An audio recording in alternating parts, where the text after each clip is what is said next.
Hi, it's me again with Corel Draw Tips and Tricks, and there's a couple ways this is part 2 of this video. There's a couple ways you could strengthen this up and because you want either the ends be strong, or you could put stars on every corner. And we're just going to put these names in here real quick. And then you need to zoom in. And the Doug's pretty good. The Leah's almost good. The Bill's good. We need to bring Bill down a little bit.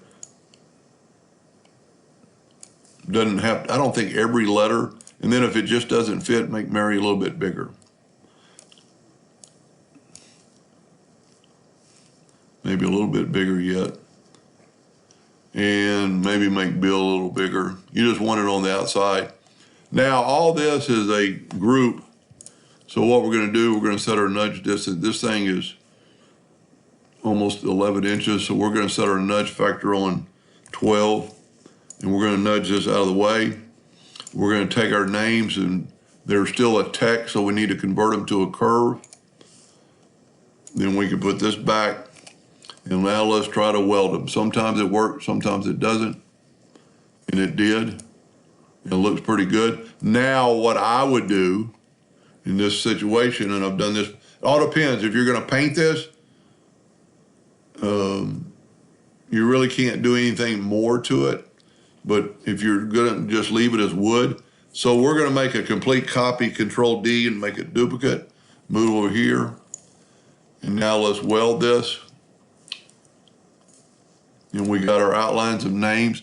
But now what I'm going to do, I'm going to use the virtual segment delete key on the inside of the text. This is if you were going to leave it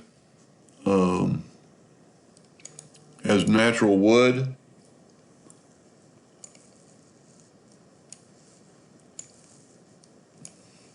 That's pretty good. Now what we can do is take our original and move it out of the way, and we got these.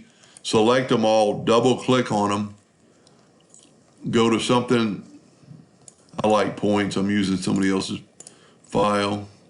I like 1 point in black. 1 point might not be big enough on this thing that's this big, so let's go 2 points. You can actually watch it happen. Let's go 3 points. That's pretty good. Scale with object, pretty important. Hit OK and then nudge them over. And then when you engrave this, the points are too big. You don't need them any bigger. Let's back up here.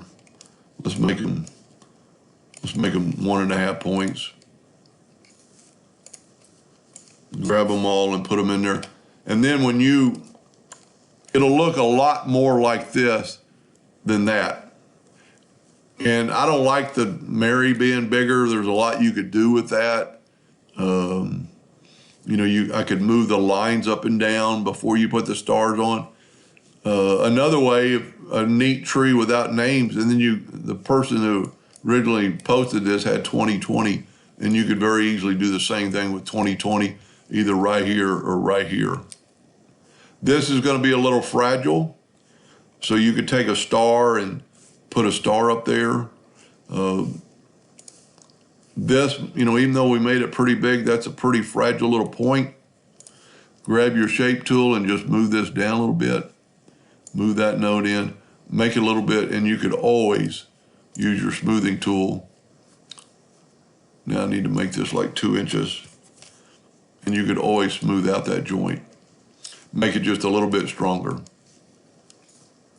Anyway, and you can do several things with a stand. You could cut a slot in a piece of wood, which that is, and make it a decorative shape and make it that same size slot. And if you're going to do the slots, then you wouldn't necessarily need that sharp or those rounded corners.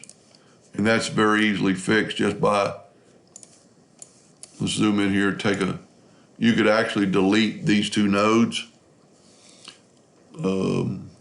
Take this and just wrap it around, get it flat, bring in an indexing line so you can see, have it snap to there. And since you're going to glue it in to another feature, it doesn't really matter. You bring that line up or down, get it pretty close. And then just measure that slot versus your 1/8 inch wood or your 1/4 inch wood and make you a slot and draw you a base for this thing. Anyway, I hope that helped a little bit. Thank you for watching.